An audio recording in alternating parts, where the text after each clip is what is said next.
Topic start करते हैं। Government budget macro का चैप्टर है। ये हमारे को बोर्ड में 6 नंबर का दिखता है और बहुत ही आसान, बहुत ही इम्पॉर्टेंट है और बहुत छोटा चैप्टर है गवर्नमेंट बजट। तो सबसे पहले मैं आपको गवर्नमेंट बजट की डिफाइन बताना चाहूंगी। बहुत ही आसान है। इट इज अ स्टेटमेंट, ये एक स्टेटमेंट है, फाइनेंशियल स्टेटमेंट है which estimates government receipts and government expenditure। Government के हमारा जो भी बजट होता है वो दो चीजों को मेजर करता है कि हमारा पैसा आएगा कहाँ और जाएगा कहाँ। ठीक है, ये भी गवर्नमेंट का जो बजट है ये भी हमारे ये एक ऐसी फाइनेंशियल स्टेटमेंट है जो हमें बताती है एस्टीमेट कि गवर्नमेंट के आने वाले ईयर में कितनी रिसिप्ट्स हैं और वो गवर्नमेंट कहाँ का एक्सपेंड करेगी during a fiscal year. Fiscal year हमारा फाइनेंशियल ईयर होता है। इंडिया में आपको अच्छे से मालूम है वो 1 अप्रैल टू 31 मार्च होता है, लेकिन आजकल गवर्नमेंट ने डिसाइड अलग अलग डेट पे गवर्नमेंट बजट को इशू करती है। It is a statement which estimates government receipt and government expenditure during a fiscal year. इसमें एक बड़ा इंपॉर्टेंट वर्ड रहेगा एस्टिमेटेड, यानी जो गवर्नमेंट का एक्सपेंडिचर होता है वो एक्चुअल गवर्नमेंट की रिसिप्ट और गवर्नमेंट की पेमेंट के बारे में नहीं बताएगा, वो सिर्फ गवर्नमेंट की estimated receipt and government expenditure during a fiscal year के बारे में हमें बताता है। अब हमारे इसकी फीचर्स हैं कि क्या हमारा बजट, जो गवर्नमेंट का बजट है उसकी फीचर। सबसे पहली बात है हमारी 3 गवर्नमेंट होती हैं, लोकल भी होती है, स्टेट गवर्नमेंट भी होती है और हमारी यूनियन और सेंट्रल गवर्नमेंट भी होती है। लेकिन इस चैप्टर में हम लोकल और स्टेट गवर्नमेंट के बारे में ना पढ़कर सिर्फ सेंट्रल गवर्नमेंट के बजट के बारे में पढ़ेंगे। नंबर 2 हम इसमें ये पढ़ाना चाहते हैं, मैंने आपको पहले भी बताया, कि गवर्नमेंट के एस्टिमेटेड रिसिप्ट्स और एस्टिमेटेड एक्सपेंडिचर की ही स्टडी करेगा। और तीसरा ये बहुत इंपॉर्टेंट है कि ड्यूरिंग अ फिस्कल ईयर जो भी हमारा फाइनेंशियल ईयर है उसके बारे में। अब हम स्टार्ट करते हैं अपना नेक्स्ट टॉपिक जिसका नाम है ऑब्जेक्टिव्स ऑफ गवर्नमेंट बजट। कि गवर्नमेंट बजट बनाती ही क्यों है, बहुत इंपॉर्टेंट है। काफी गवर्नमेंट को बजट पूरी कंट्री चलानी होती है, तो उसे जब वो बजट बनाती है तो उसे वो ऑब्जेक्टिव्स ध्यान में रखने होते हैं कि वो किस किस ऑब्जेक्टिव को ध्यान। वैसे तो मेन गवर्नमेंट का बजट सोशल वेलफेयर होता है, लेकिन उसके अलावा भी हम देखते हैं। सबसे पहला हमारा टॉपिक जो हमारा बजट का ऑब्जेक्टिव है दैट इज री एलोकेशन ऑफ रिसोर्सेज। री का मतलब होता है अगेन, दोबारा। एलोकेशन होता है डिस्ट्रीब्यूशन। और रिसोर्सेज के बारे में तो आप क्या जानते हैं कि इकोनॉमिक्स का स्टूडेंट रिसोर्सेज जानता है कि बहुत लिमिटेड होते हैं। हमारी इकोनॉमी में 2 सेक्टर होते हैं, private and public. Private sector जो प्रोडक्शन करना चाहता है, हो सकता है गवर्नमेंट उस प्रोडक्शन को इनहेंस भी करना चाहती है और उस प्रोडक्शन को डिमोटिवेट भी करना चाहती है प्राइवेट सेक्टर से। जब गवर्नमेंट किसी प्रोडक्शन को बढ़ाना चाहती है प्राइवेट सेक्टर की, उसका प्रोडक्शन बढ़ाए, to increase the production by private sector, to increase the production by private sector, government क्या करेगी बच्चों? पहले तो वो गवर्नमेंट टैक्स कंसेशन, अगर इंक्रीज करवाना चाहती है टैक्स कंसेशन देगी उनको। बहुत जरूरी है, अगर आप प्रोडक्शन बढ़ाना चाहते हैं तो सबसे पहले आप प्राइवेट सेक्टर को टैक्स कंसेशन दीजिए या सब्सिडीज दीजिए। लेकिन अगर आपको लगता है कि हमें किसी का प्रोडक्शन, प्राइवेट सेक्टर उसका प्रोडक्शन कम कर दे जो सोशल वेलफेयर से रिलेटेड नहीं है, जो गवर्नमेंट को लगता है कि अब इसका प्रोडक्शन, जैसे आपको मैं एग्जांपल देती हूँ, लीकर है, सिगरेट्स है, ये बहुत ही हार्मफुल प्रोडक्ट्स होते हैं जो हमारी सोसाइटी के लिए अच्छे नहीं होते। इन पर गवर्नमेंट या अब क्या करेगी, टैक्स को बढ़ा देगी, टैक्स रेट बढ़ा देगी और सब्सिडीज तो बिल्कुल भी नहीं, ऐसी चीजों पे तो सब्सिडीज देती ही नहीं है। तो आपने देखा बच्चों कि जब प्राइवेट सेक्टर, क्योंकि प्राइवेट सेक्टर का सिर्फ और सिर्फ मेन मोटिव होता है प्रॉफिट मैक्सिमाइज करना, उसको कोई फर्क नहीं पड़ता कि लीकर और सिगरेट पीने से किसी का नुकसान होता है, उसे तो सिर्फ अपना प्रॉफिट अर्न करना है। तो गवर्नमेंट अपने टैक्स और सब्सिडीज की टूल से इन चीजों को ध्यान रखती है। तो मैंने आपको बताया कि गवर्नमेंट अगर चाहती है कि इनडायरेक्टली कि किसी चीज का प्रोडक्शन बढ़े तो गवर्नमेंट क्या करेगी, उसे tax concession and subsidies provide कराएगी। बट अगर गवर्नमेंट को लगता है कि उस कमोडिटी का, उन कुछ कमोडिटीज का प्रोडक्शन कम होना चाहिए तो उन पर क्या करेगी, लीकर सिगरेट्स पे टैक्स बढ़ा देती है। तो अब आते हैं डायरेक्ट, सेकेंड इसका, ये तो हमारा था बाय प्राइवेट सेक्टर। सेकेंड होता है डायरेक्टली प्रोड्यूस गुड्स।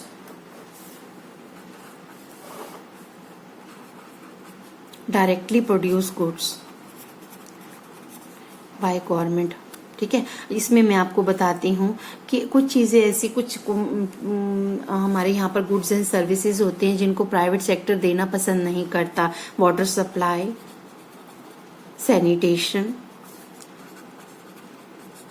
ऐसी चीज़ों को प्राइवेट सेक्टर क्यों देगा? क्योंकि ये तो बिल्कुल भी प्रॉफिट अर्न नहीं करते। इनके लिए गवर्नमेंट को खुद आके आकर और गवर्नमेंट इनको डायरेक्टली प्रोड्यूस करती है। Water supply, sanitation, law and order, इनको डायरेक्टली गवर्नमेंट को खुद देखना होता है, क्योंकि इसमें हमें यहाँ पर टोटली हमारा जो वेलफेयर हो जाता है वो सोशल वेलफेयर है। प्राइवेट सेक्टर को क्योंकि इसमें यहाँ पर प्रॉफिट नहीं नजर आता तो वो इसको कभी भी इंटरेस्ट नहीं लेता। ऐसी चीज़ों को गवर्नमेंट डायरेक्टली प्रोड्यूस करती है।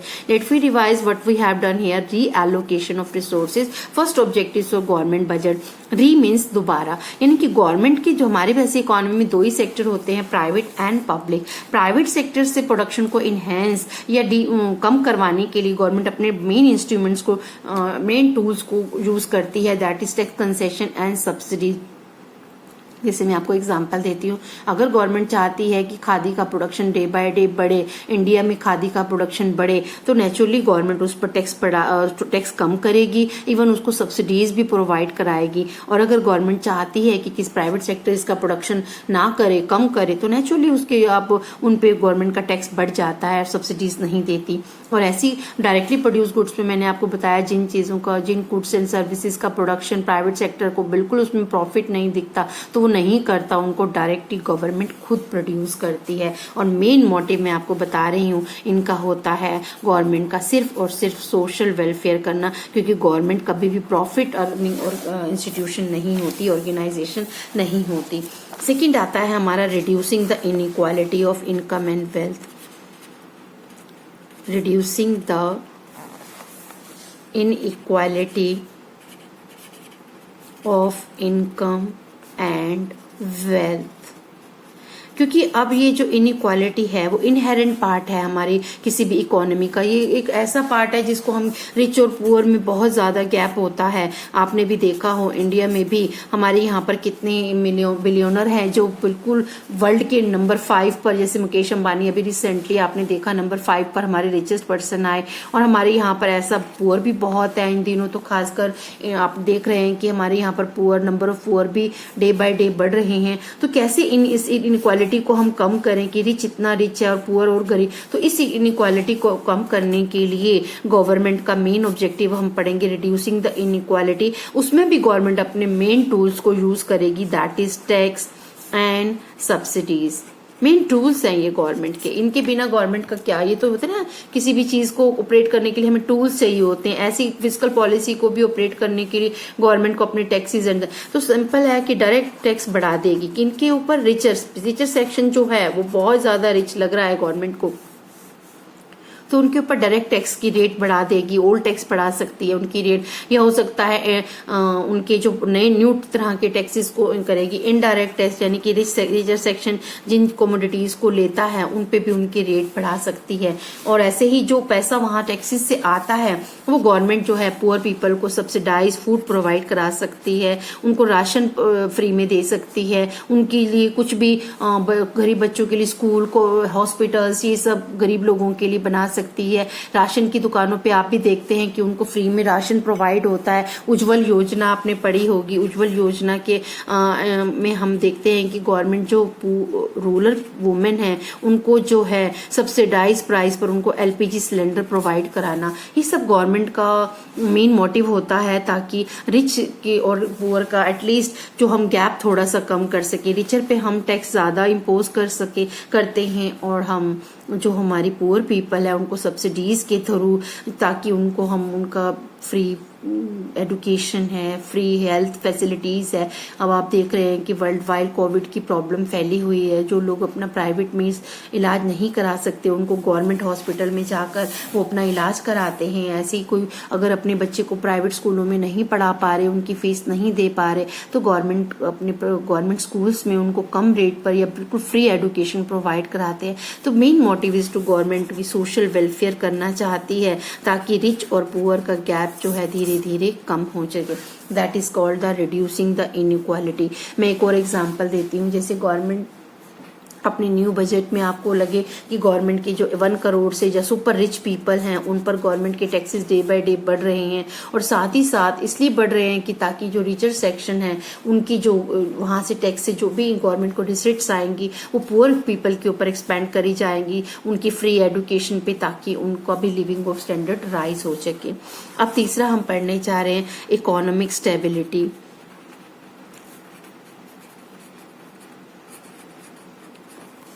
हमारी इकोनॉमी में मार्केट फ्लक्चुएशंस आते रहते हैं, इन्फ्लेशन, डिफ्लेशन, तो इनको कंट्रोल करना बहुत जरूरी है। जब सेंट्रल बैंक इनको कंट्रोल करने के लिए जो पॉलिसी अडॉप्ट करता है उसे हमने नाम दिया था अपने बैंकिंग वाले चैप्टर में मॉनेटरी पॉलिसी के नाम से। लेकिन क्योंकि अब यहाँ पर गवर्नमेंट खुद अपने इंस्ट्रूमेंट्स को यूज करेगी, उसको हम नाम देंगे इन्फ्लेशन डिफ्लेशन को कंट्रोल करने के लिए। आज हम इस चैप्टर में आपको फिस्कल पॉलिसी के बारे में बताते हैं कि गवर्नमेंट जब इन्फ्लेशन और डिफ्लेशन को कंट्रोल करने के लिए जो जो इंस्ट्रूमेंट्स अडॉप्ट करेगी, that is called the fiscal policy. मैं आपको पहले गवर्नमेंट के आपको टूल्स बताती हूँ। पहला गवर्नमेंट का सबसे मेन टूल आपने अभी पीछे भी देखा, टैक्स होता है। सेकेंड होता है सब्सिडीज। फिर एक होता है सबसे और भी बहुत important, that is called the public expenditure.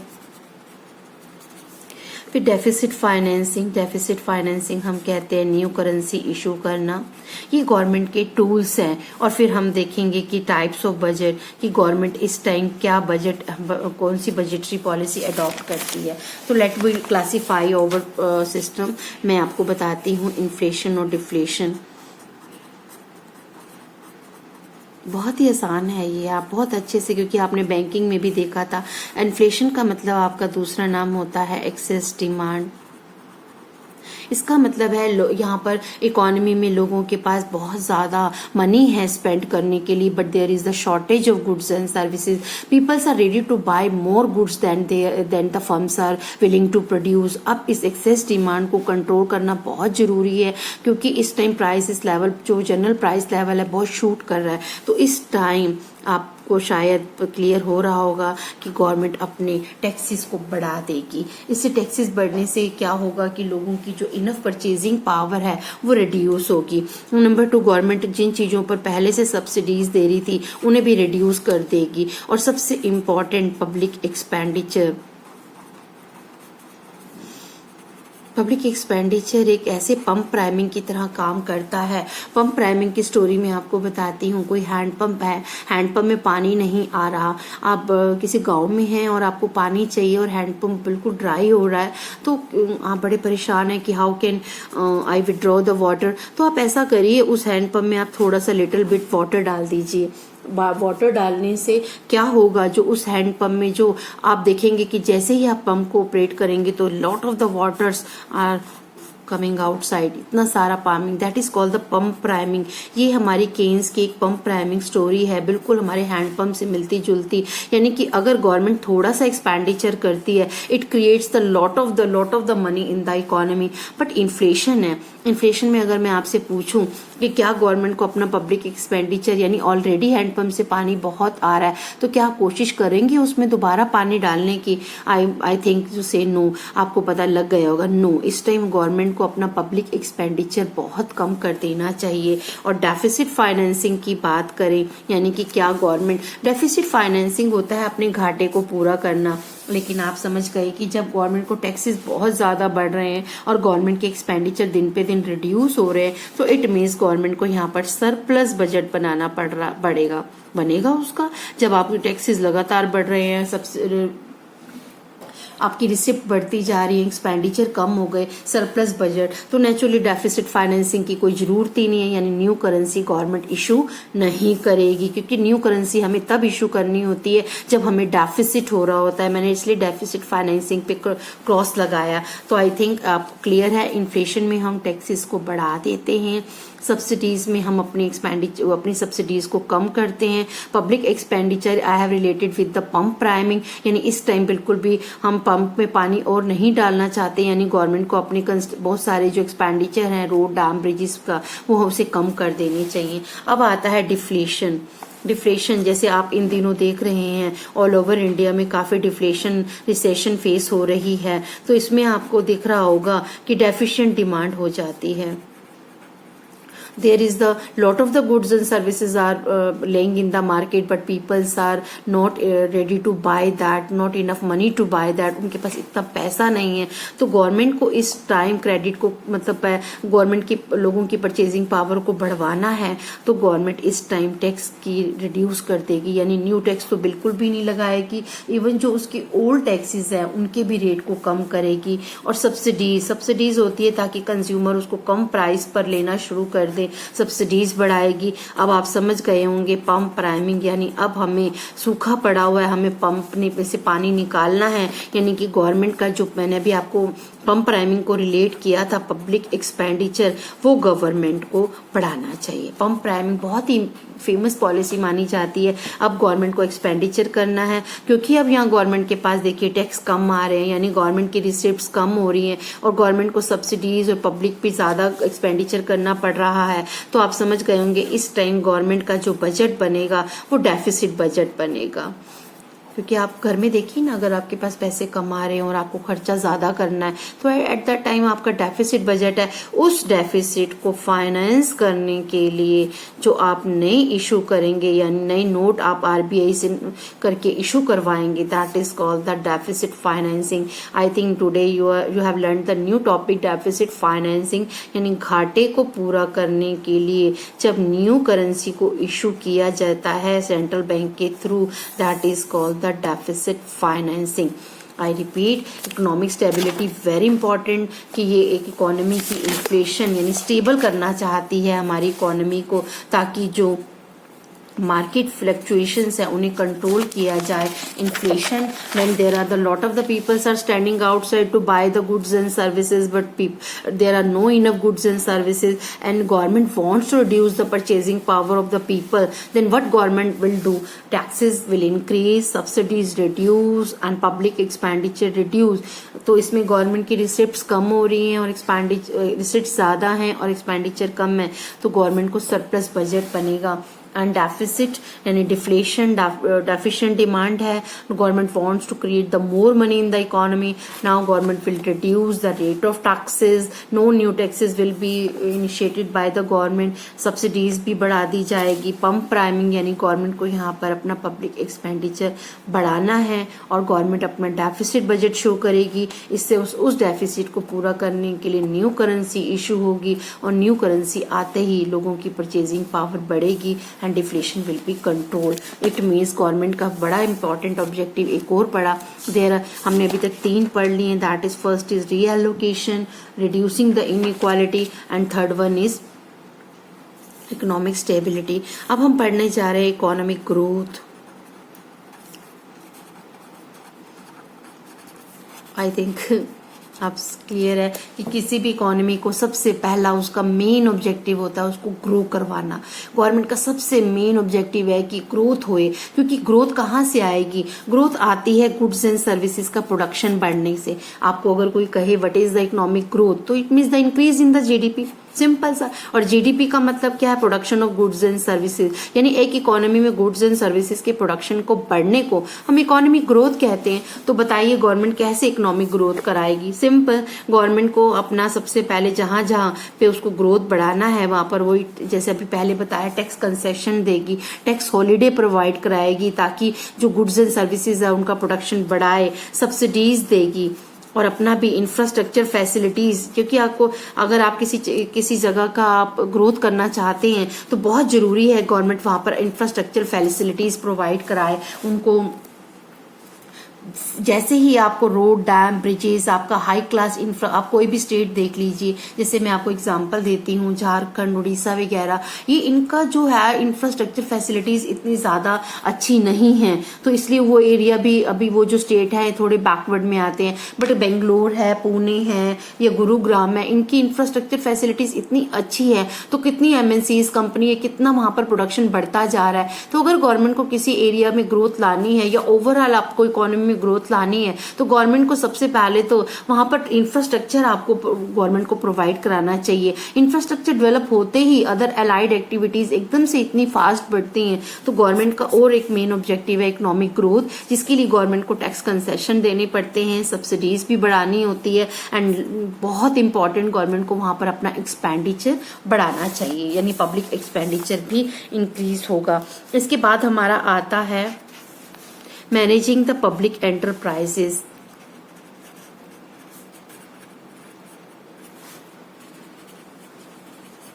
इसके लिए मैं आपको एक नया वर्ड सिखाती हूँ, नेचुरल मोनोपोली।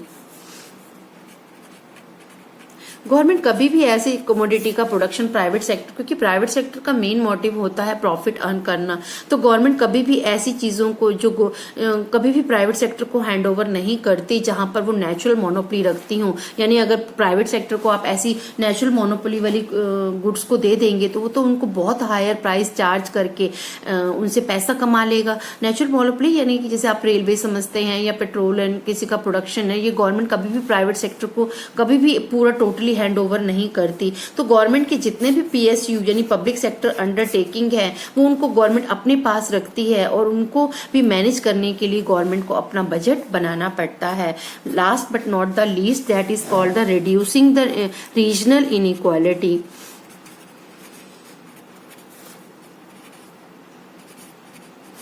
इसका मतलब क्या है कि आपकी इंडिया में कुछ स्टेट तो ऐसे हैं जो बहुत हाईली डेवलप्ड हैं, जिनकी कंपैरिजन आपकी वर्ल्ड की डेवलप सिटीज के साथ होती है। मुंबई है, बेंगलोर वगैरह हाई क्लास इंफ्रास्ट्रक्चर है, लेकिन कुछ स्टेट आपके ऐसे हैं जो बहुत ही बैकवर्ड में स्टिल आते हैं। झारखंड वगैरह, बिहार का भी आपने देखा हो बाढ़ में कैसे बुरा हाल हुआ पड़ा है। तो इसमें रीजनल को इक्वल लाने के लिए, ताकि जो ऑलरेडी डेवलप्ड है वहां पर गवर्नमेंट की पॉलिसी बदल जाती है और जो ऑलरेडी बहुत अंडर डेवलप्ड है उनकी गवर्नमेंट की पॉलिसी थोड़ी लिबरल हो जाती है, थोड़ी सॉफ्ट हो जाती है। वहां पर गवर्नमेंट प्राइवेट सेक्टर को प्रोडक्शन बढ़ाने के लिए थोड़ा सा उनको वो करती है, जैसे लालच देती है कि if you establish your industry I will provide you tax concession, जिसका दूसरा नाम है tax subsidy. I will provide you subsidize पे मैं आपको रॉ मटेरियल, इलेक्ट्रिसिटी, फ्यूल ऐसी फैसिलिटीज दूंगा। और वहां पर भी गवर्नमेंट का पब्लिक एक्सपेंडिचर जो है वो ज्यादा बढ़ जाता है इंफ्रास्ट्रक्चर पे,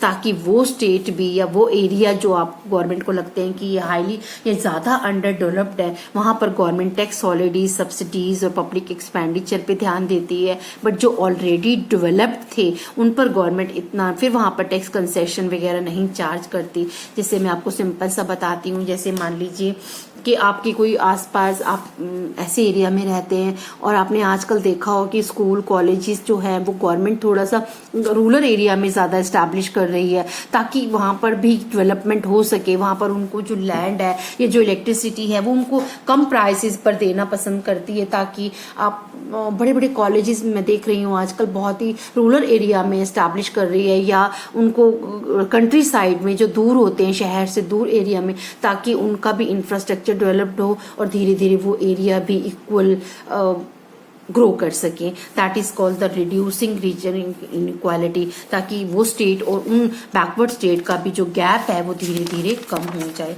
Let we revise what we have done today. We have done the government budget. It is a statement which estimated government receipt and government expenditure during a fiscal year. और इसमें हमने ऑब्जेक्टिव्स पहला पढ़ा reallocation of resources. इसमें government directly या indirectly किसी commodities का या गुड्स एंड सर्विस का प्रोडक्शन बढ़ा भी सकती है, कम भी कर सकती है। बढ़ाने के लिए गवर्नमेंट टैक्स कंसेशन देती है और सब्सिडीज प्रोवाइड करती है, बट कम करने के लिए उन पर हाईली टैक्सेस बढ़ा देती है। रिड्यूसिंग द इनइक्वालिटी में आप एक बात बच्चों जरूर नोट करना, गवर्नमेंट के मेन इंस्ट्रूमेंट टैक्स, सब्सिडी और पब्लिक एक्सपेंडिचर है, लेकिन हर ऑब्जेक्टिव में उसे वो कैसे कैसे यूज करती है इस बात को आपको बहुत स्पेशली ध्यान रखना है। अब आता है रिड्यूसिंग द इनइक्वालिटी। यहाँ पर उसका टैक्स का क्या इस्तेमाल है, वहां पर प्रोडक्शन पर था, यहाँ पर लोगों पर, पीपल पर है। इस बात पर को बहुत ध्यान से देखेंगे। जो रिचर सेक्शन है उन पर हाईली टैक्स इम्पोज करेगी और पुअर है उनको सब्सिडाइज प्राइस पर उनको फूड, क्लोथ, शेल्टर वगैरह या प्रधानमंत्री आवास योजना से उनको घर प्रोवाइड कराती है, उज्जवल योजना से उनको एलपीजी सिलेंडर देना, ये सब आप देखते हैं जिससे सोशल वेलफेयर बढ़े।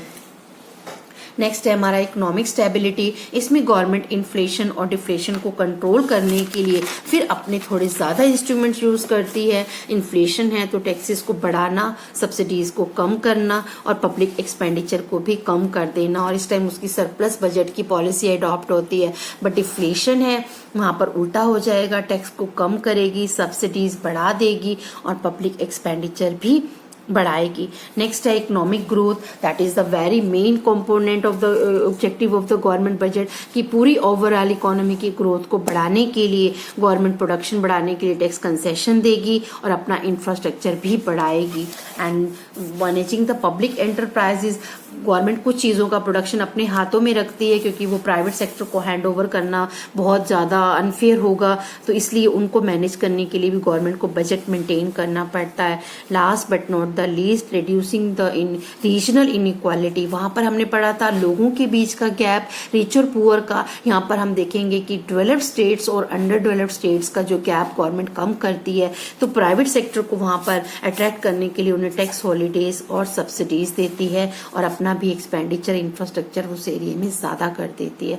आई होप कि आज का टॉपिक आपको समझ आ गया होगा।